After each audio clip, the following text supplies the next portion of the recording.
Buenos días, amigos y amigos. De nuevo estamos en pantalla siempre, preocupados y ocupados por lo que tiene que ver con el bien común social que siempre nos ha caracterizado en nuestra vida desde que tenemos conocimiento y nos hemos capacitado para entender la política, la cual para nosotros, lo que creemos en ella, de bien común, es una ciencia social fundamental con que cuenta una sociedad para dar respuestas a sus necesidades y solucionar o canalizar sus soluciones ante los niveles decisorios correspondientes. La política y la democracia se deben una a la otra. No puede haber democracia sin política, ni política sin democracia. Y este primer programa que estamos hoy sacando al aire a través de Washington TV, a la cual agradezco la oportunidad a su director, el doctor Rafael Leonardo Prieto, y que le he pedido que me acompañe y que hemos denominado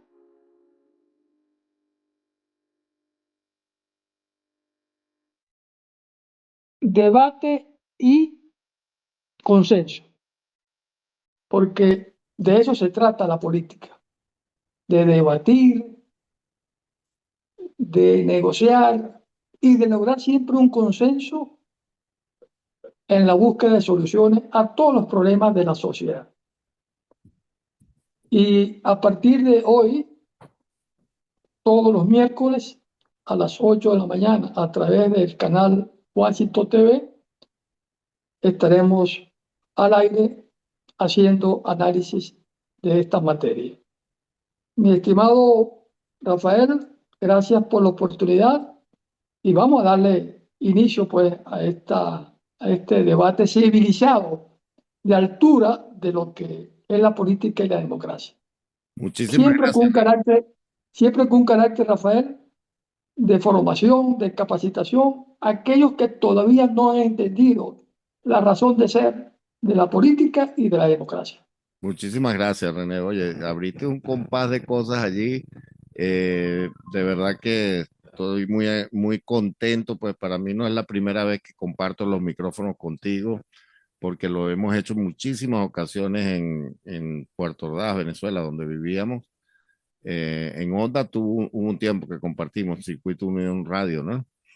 Y nuestros programas siempre han sido polémicos y pues siempre tenemos el mismo objetivo que es de enseñar. De hecho, ya comenzó la polémica desde antes de empezar este programa, ¿no? Y es lo Mm. interesante, ¿no? Porque la democracia es eso, pues. Tú me das las gracias por este espacio, pero yo le doy las gracias a Dios y a Dios es que nos hace posible esto. Yo le doy las gracias a Dios, después te doy las gracias a ti por querer que hagamos este programa.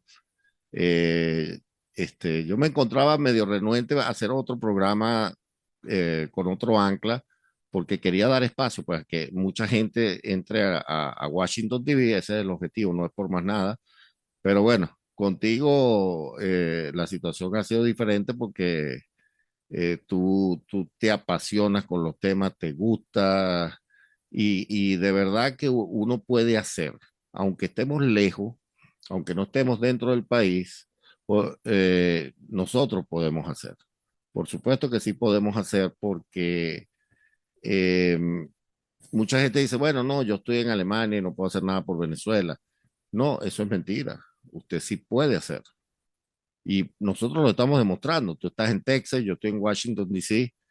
y juntos hemos empezado con este proyecto y estamos aportando, pues. lo que decía Arturo Pietri, no sé si te recuerdas, la creación de inteligencia colectiva, que mucha gente no lo entendía. Yo le cuento a mi esposa que Arturo Pietri siempre comenzaba sus programas diciendo buenas noches, amigos invisibles. Ujú. ¿Recuerdas? Sí, Y lo de invisible era, una vez le preguntó a alguien, Julio César Pineda, que es mi amigo, le preguntó, bueno, ¿y eso de amigos invisibles? Bueno, porque es que como esto es un programa para inteligentes, yo creo que a mí no me ve mucha gente. ay, qué bien. Entonces, me recuerdo que era, el nombre era, no sé si tú te recuerdas cuál era el nombre del programa. Lo tengo en la punta de la lengua, pero era a las 10 de la noche, Sí. era los domingos y él, pues, uno de las personas más inteligentes, pues, de Venezuela, a pesar de que yo tengo mis diferencias con Arturo Lapiedra, porque recuerda que su padre estuvo en el primer Reich de Alemania, estuvo en la guerra, y se le atribuía, pues, a Arturo Lapiedra que provenía o él era antisemita, pues, algo de eso Ujú, ujú, había en cuanto a lo que era la descendencia de él. Pero por otro lado, era una persona muy brillante, una persona muy inteligente, y creo que fue lo que le pasó a nuestra democracia, pues dejamos de escuchar a la gente inteligente y comenzamos a escuchar solo las pasiones. Y por eso es que entendí lo que estábamos tú y yo discutiendo. Yo soy muy apasionado, pero también soy racional.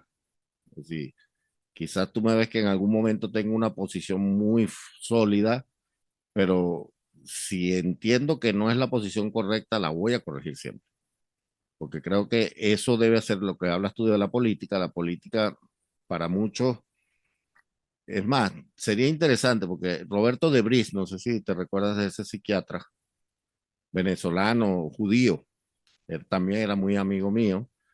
Él era el único psiquiatra en Latinoamérica que estudiaba la influencia del poder en el hombre.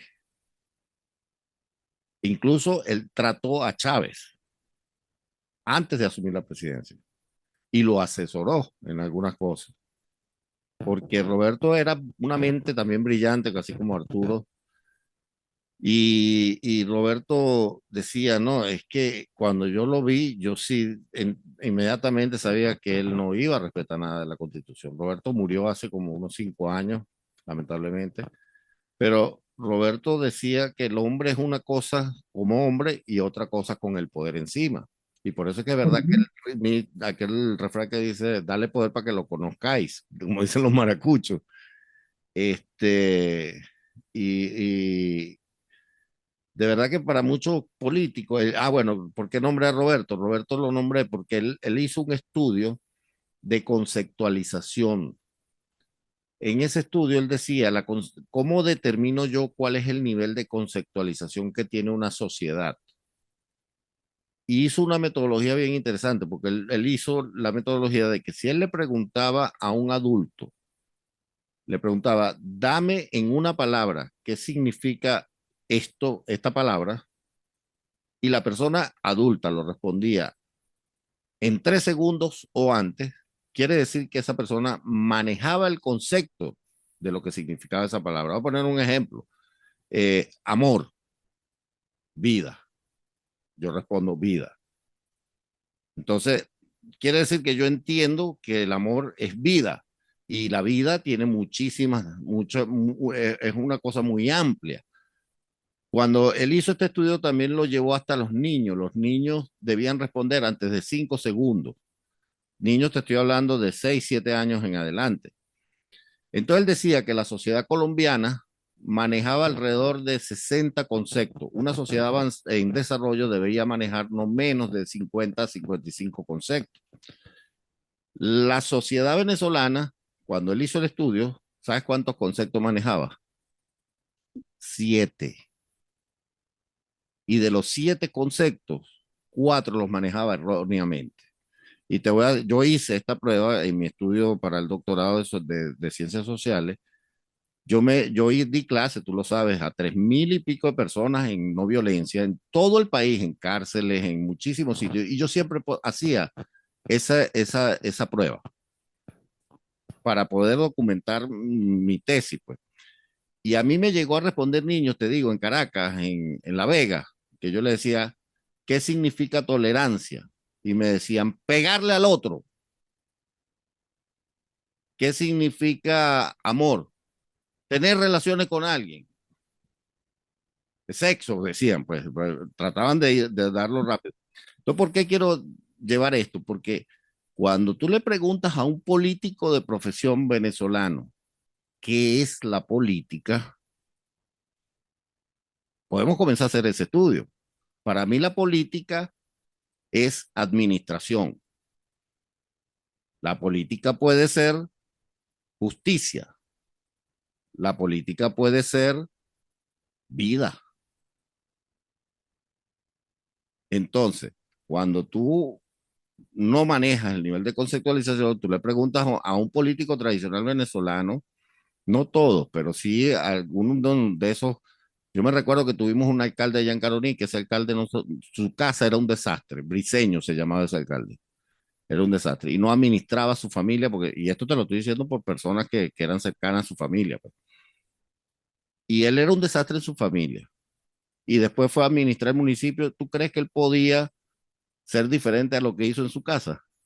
Mm, Entonces, bueno, lo dejo allí para que opinemos que mm, la primera cosa que hay que trabajar es el concepto de política. así es, así es. Y es tan así que las encuestas que se han hecho en Venezuela desde hace mucho tiempo, un alto porcentaje no cree nada en la política, ni creen en los políticos. Y, y algunos, cuando se le preguntan, incluso artistas y eso, no, yo no me meto en política. O sea, como si la política fuera un enemigo de lo social. Por el contrario, es el gran motivador, el gran estimulador, el gran catalizador para el entendimiento y la convivencia social. La política es un arte de lograr objetivos en contra de la oposición de otros, porque no podemos pensar todo y actuar todo igual. Tenemos diferencias, tenemos gustos diferentes, tenemos intereses diferentes. Y ahí es donde la política juega un rol protagónico de convencer o de imponer soluciones racionales y justas, aun cuando haya oposición de otros. Y eso, ahí está, yo diría, el gran dilema y la gran ignorancia de políticos y de nuestra sociedad, en la que no creen y dicen que no creen, no se meten en esto de la política. Bueno, en la medida que uno renuncia a la política, está renunciando a un deber y a un derecho natural, en la cual de una u otra manera uno hace política en todos los niveles. Hace política en tu familia, hace política en el deporte, hace en donde haya problemas, donde haya necesidades de resolver, ahí está la política. Yo siempre en mi clase en el diplomado de gobernabilidad, eh, gerencia política y gestión pública en la Universidad Católica Andrés Bello, que siempre ese diplomado se hacía en varias ciudades de Venezuela, uno tenía que ir a dar las clases. Bueno, uno encontraba allí esa ignorancia manifiesta de gente preparada y profesionales. No tenían claro, tenían la duda, tenían ese desafecto hacia lo que debiera contribuir a consolidarla.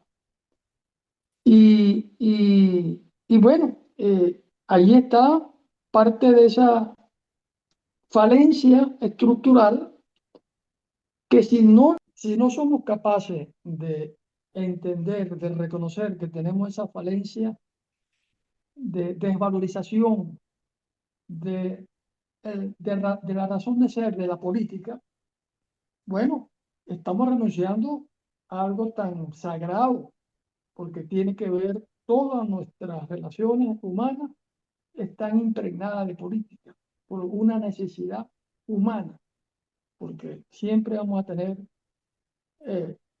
gente que resiste a, al bien común por X o Y razón. Eso es Eh, cierto. Oh, te escucho un poco lejos del micrófono, pero lo que estás diciendo es cierto. Pues si nosotros porque el primer paso para cambiar es reconocer.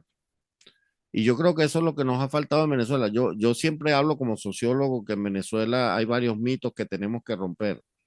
Mucha gente pone brava conmigo porque en estos días estaba discutiendo con el profesor Rafael Marrón sobre Bolívar y Piar. Yo me considero piarcista, no bolivariano. Eso no me hace menos venezolano. ¿Y esto por qué? Bueno, eso sería tema para otro programa.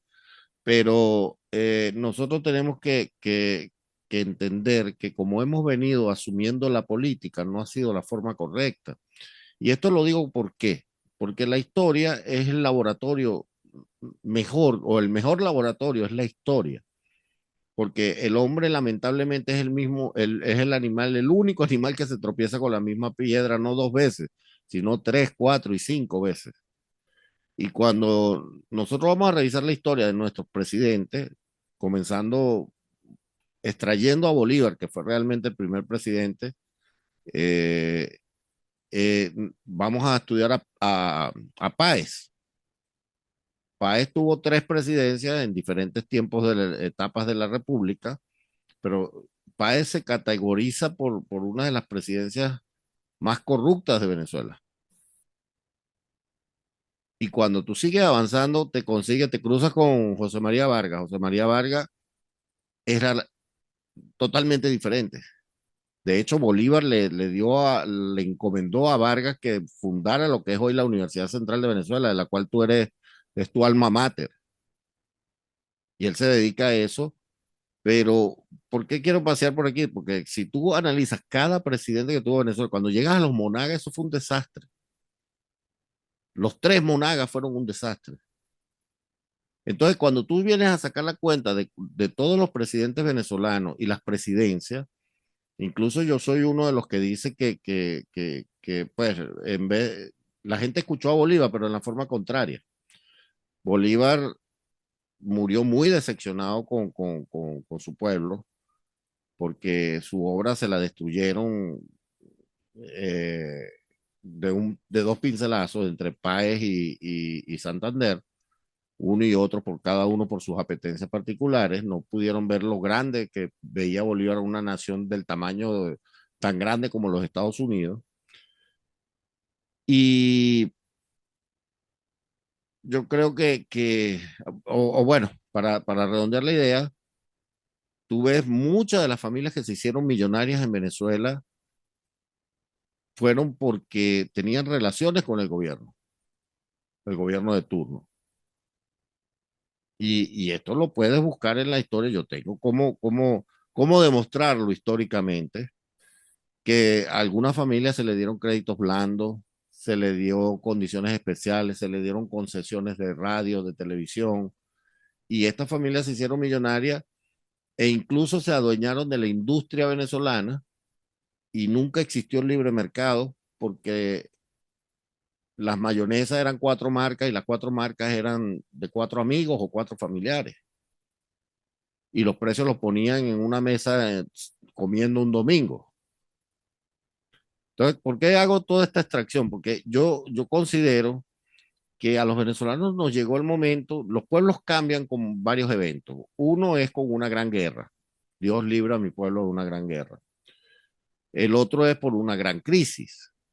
Venezuela ha tenido una gran crisis, ya tenemos 25 años y quizás más, porque en la Cuarta República, a pesar de que muchas cosas funcionaban mejor o funcionaban o medio funcionaban, no funcionaban correctamente, porque Chávez fue resultado de esos 40 años. Chávez fue el no hacerle caso a la separación entre la brecha social, entre ricos y pobres. Venezuela era una gran clase media y se fue convirtiendo en una gran clase pobre. Entonces, pero todo radica ¿dónde? En que abandonamos, y yo creo que eso radica desde Acción Democrática, pues yo creo mucho en Machado. ¿Te recuerdas de ese candidato Machado, el candidato de la inteligencia? Que Luis no Alberto tenía nada Machado. que ver con los Machados, y lo llamaban loco, Sí, pero fue uno de los tipos que más lúcido, ojo, esto es mi concepto personal, más lúcido estaba en cuanto a lo que era la política venezolana, así como lo era Renio Tolina.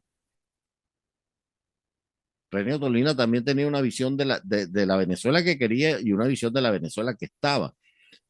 Y yo creo que llegó el momento de nosotros este, sobrepasar nuestras apetencias personales y comenzar a construir un país desde afuera. Lamentablemente lo tenemos que hacer ahorita los que estamos afuera y los que están adentro, desde adentro, para que esa república o esa nueva república pueda ser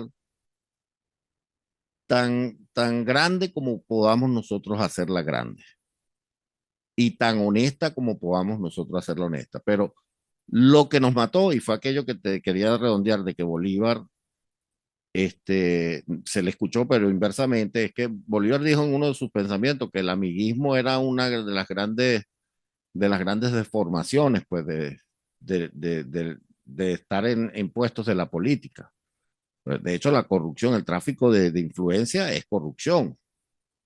Pero en Venezuela eso no se toma como corrupción. Todo el mundo está esperando que un amigo llegue al gobierno para que ese amigo le dé contrato. Incluso hasta nos reímos, que yo a veces digo como sociólogo, Dios mío, pero nos vamos a reír de nuestra propia desgracia. Decimos, bueno, a mí no me des, ponme donde hay. Y como lo decía Pérez Jiménez, no sé si te recuerdas, Pérez Jiménez decía el ñemeo.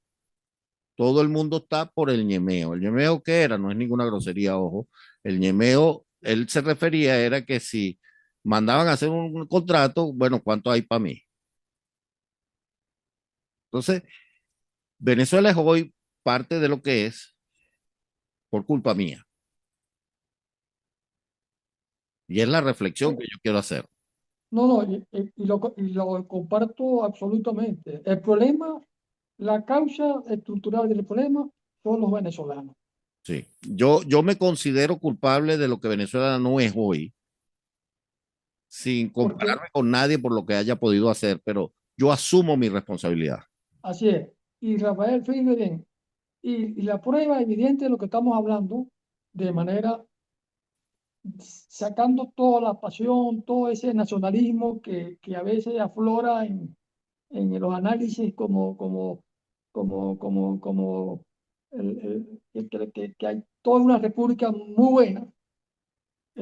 Bueno, se demostró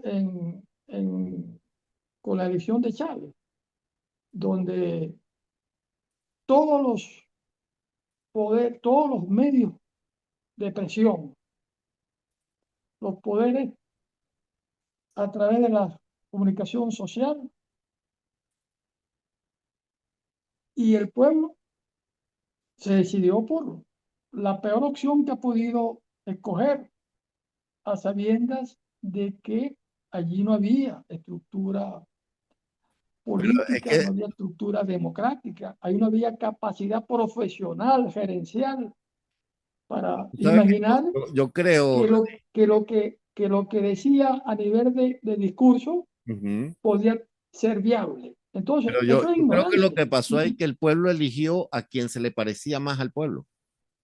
Sí, y que el candidato Ojo, ya va, la habló gente lo que que, no se el, vaya a lo que el ofender, pueblo quería, que la habló gente lo que no el se vaya a pueblo quería y ofender. le gustaba, y, Yo, y les hizo soñar de que él le iba a hacer distinto su vida si llegaba al poder. Pero claro, tú pudieras eximir de responsabilidad al pueblo hasta cierto punto, pero por favor, los medios de comunicación social, los, los intelectuales, los profesionales, se sumaron en esa condición porque porque estaban eso es lo que acostumbrados. yo llamo, René, yo lo llamo la tormenta perfecta. Se dieron las condiciones para que ocurriera en Venezuela la tormenta perfecta. Es decir, donde Correcto. RCTV con Televisión, sus novelas por estas calles, la novela por estas calles, impulsaron al país hacia una carrera hacia el antipartidismo. Ojo, Yo soy responsable porque yo soy uno de los más antipartidistas que existe en Venezuela y por eso estoy asumiendo hoy mi responsabilidad.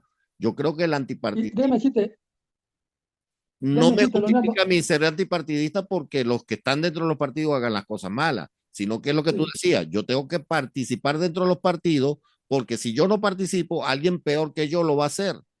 claro, claro, claro.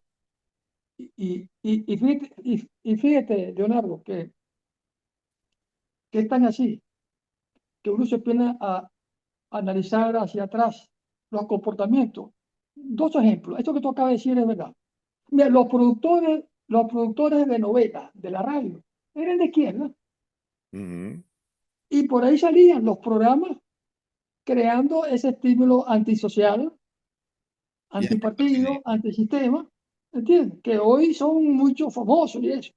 Pero por ahí, por esta calle, un ejemplo, en una época donde no había la Venezuela que tenemos hoy. A exactamente. pesar que sí había problemas, pero no la que tenemos hoy. Y te voy a decir otro ejemplo. En el caso de la gaita protesta, Uh la -huh. Grey Zuliana, ¿en qué año fue que salió la Grey Zuliana? Que parecía que aquello era la Venezuela de hoy, que Sí. no era la Venezuela de hoy, tenía sus problemas, Bueno, pero el mismo Ali Primera. el mismo Ali Primera, que se creó como toda Quieren una que sacar bendición petróleo de nuestros ideológica huesos. Y yo creo de que eso es lo todo. que quieren hacer hoy, sacar petróleo de nuestros huesos. Entonces, nos falta reconocer, valorar, evaluar, agradecer, agradecer y lograr distinguir lo bueno de lo malo. Y como dice por ahí ese principio de derecho, la ignorancia, el desconocimiento de la ley, de la norma, hoy en día del conocimiento, porque no hay razones para que la gente no se culturice, porque tenemos unas redes sociales en la parte positiva, constructiva, donde tú puedes accesar gratuitamente y formarte y capacitarte. No hay razones. Y la negligencia no son razones para que usted siga cometiendo los mismos errores y Claro. horrores Y como es eso sociedad. lo que yo planteo. Yo planteo que ya llegó el momento de no estar echándole la culpa a nadie. Yo creo que Chávez fue el resultado de eso y Chávez precisamente interpretó lo que teníamos nosotros dentro de la cabeza, rabia, frustración, Claro. todo eso. Por Chávez no se votó, por Chávez Se desahogó se trató de desahogar un país que lo trató de hacer primero con Andrés Velázquez, ¿te recuerdas? también, La también, victoria, también. porque para mí Andrés Velázquez ganó. Ojo, y Sí. yo lo digo con propiedad porque en ese momento yo hacía como compañía todo lo que era mantenimiento de la parte de control electoral y estadísticas electorales.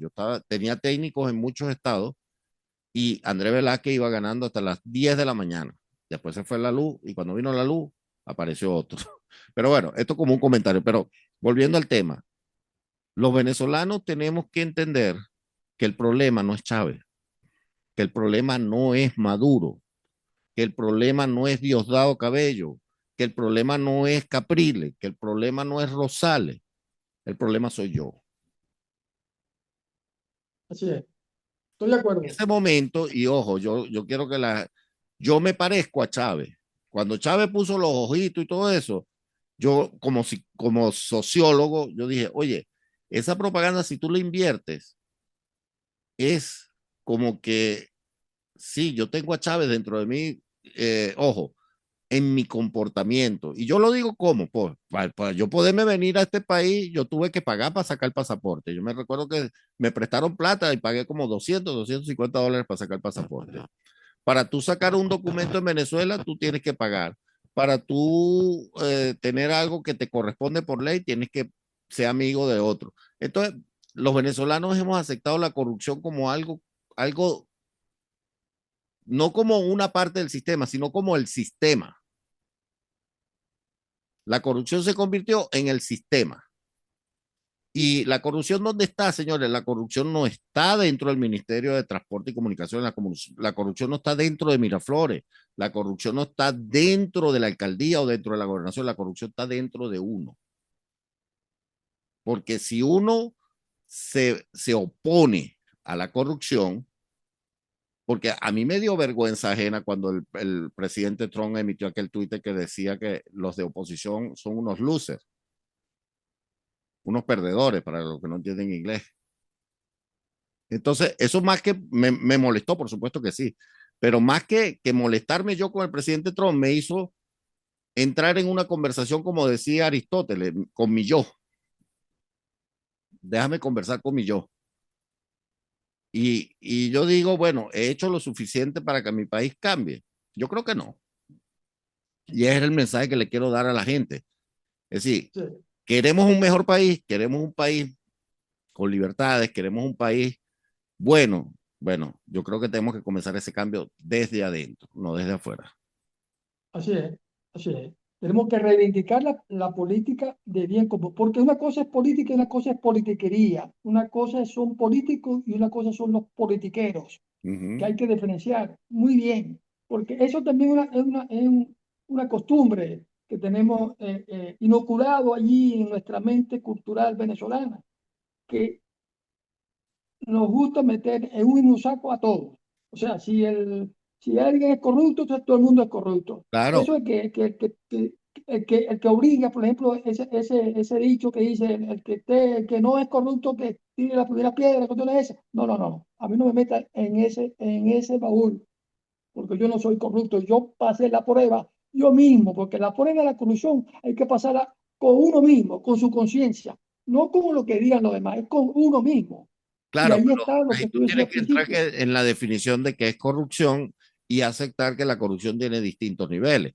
Tú y yo no Correcto. hemos aceptado la corrupción al nivel de Estado o al nivel de política porque no la aceptamos nunca, pero hemos aceptado la corrupción en otras formas. Claro. Yo creo que tú debes haber pagado algún documento para que te saliera rápido en Venezuela, porque eso nos ha Sí, pasado todo, la palanca, la palanca la palanca. para todo. Para todo. Entonces, eso es corrupción. Entonces, y ahí es donde El tenemos peaje. nosotros que enfocarnos. Fíjate, Sí, aquí acaban de descubrir que hay dos senadoras demócratas, la latina esta que tiene mucha fama en Nueva York, no me recuerdo el nombre, pero esta, acaban de esta descubrir que su abuelo, supuestamente, Salazar. ojo, a mí no me consta, y esto estoy repitiendo una noticia que vi en las redes sociales, que su familia está recibiendo el seguro social de su abuela de hace 14 años. Y hay otra senadora que está recibiendo también el seguro social desde el 2012 de su abuela fallecida, $3,600 mensuales. Entonces, no es que la corrupción está nada más en Latinoamérica, lógico. Nosotros los descendientes de españoles hemos sido más propensos a la corrupción. Y esto tiene sus explicaciones sociológicas y psicológicas. Y tú como internacionalista lo sabes, sí, de por qué ha sido más difícil para nosotros tener mejores estados o mejores países. No ha sido culpa de Estados Unidos, porque es otra cosa. No dice, no, es culpa de Estados Unidos que nosotros seamos pobres. No, Estados Unidos defiende sus derechos, pero ¿quién defiende los nuestros? Si nosotros mismos no somos capaces de defender nuestros derechos, no va a venir otro país a defenderlo.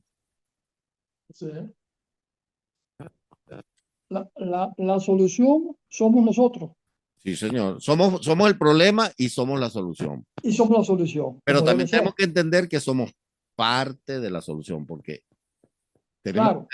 que unirnos muchos venezolanos, y esto yo lo digo, mira, porque dentro de todo lo malo que nos ha pasado, todos esos intentos fallidos que hemos tenido de rescatar la libertad, yo creo en Dios muchísimo y digo, bueno, es que Dios todavía no nos considera listos para poder llevar el país en una forma sana. Y por eso es que Dios nos mantiene todavía con esto, que parece que nunca va a salir. Pero es que realmente cuando tú haces un análisis, no hemos aprendido. No. O sea, Entonces no y estamos listos para ser libres todavía. así es. Y si estos 25 años no han sido suficientes para entenderlo, reconocerlo y producir el cambio en cada uno de nosotros, bueno, hemos perdido el tiempo oportuno para producir lo que estamos esperando hoy y reclamamos. Bueno, Así yo de creo, sencillo. yo siempre, y es una forma de un punto de vista que trato yo siempre de tomar, yo nunca pienso en que perdí, ¿no? Yo pienso en que invertí. Todo lo que yo pude haber hecho en Venezuela, que hice, lo invertí. Todo lo que no pude haber hecho, debí haberlo hecho. Pero si no lo hice, ya no puedo hacer más nada. No lo hice simplemente. Entonces, pero ahora sí puedo hacerlo. Y ese es el mensaje para todos. Mire, señores, vamos a reconocer que Venezuela está como está por culpa nuestra. Ya dejemos de estar dándole la responsabilidad. El liderazgo mesiánico nos destruyó como sociedad. ¿Nos destruyó qué? Lo más importante que tiene una sociedad, la ciudadanía. Porque cuando tú no respetas la ciudadanía, tú no crees en la ciudadanía, tú no eres capaz de asumir responsabilidades. Porque para ser ciudadano se necesita, tú tienes eh, eh, deberes. Es decir, el Estado tiene deberes contigo como ciudadano, pero tú como ciudadano tienes responsabilidades con el Estado. Tienes responsabilidad de pagar el impuesto, tienes responsabilidad de no botar la basura en la calle, tienes responsabilidad de no robarte los medicamentos de los hospitales, tienes responsabilidad a no robarte los bombillos de los postes, tienes responsabilidad a no robarte los cables del alumbrado público, tienes responsabilidad y ojo, tenemos, porque si yo veo a alguien que se está robando los cables, yo tengo responsabilidad de denunciarlo. Claro. Si yo veo que alguien le está pegando a un niño, yo tengo responsabilidad porque la ley lo obliga a denunciar a esa persona y si no lo hago, yo puedo ir preso. Entonces, para tener libertades hay que asumir deberes y responsabilidades. Y la pregunta que te dejo a ti que nos estás viendo, ¿tú has asumido tus deberes y responsabilidades correctamente? Si tu respuesta es sí, te felicito. Yo considero que yo todavía no lo he hecho completamente. Y estoy trabajando para hacerlo y tratando de ser mejor cada día. Así es. Y complementando esa gran conclusión, Rafael, eh, también somos responsables de nuestro liderazgo, porque si lo elegimos y si lo apoyamos y si somos cómplices o si nos quedamos callados, bueno, estamos entregando el poder, entre comillas, de las organizaciones para que opinen, actúen en nombre tuyo cuando tú no estás de acuerdo o estás descontento. Entonces, también viene por ahí esa gran autocrítica. ¿Ves? Ponerse a uno a pensar dónde estamos fallando. Si uno revisa la Constitución, ahí hay como 15, 16 espacios donde el ciudadano le corresponde, tiene el derecho de participar. Y no lo hacemos. No lo hacemos por comodidad, otro porque no. Es que hemos renunciado a los espacios que nos tocan.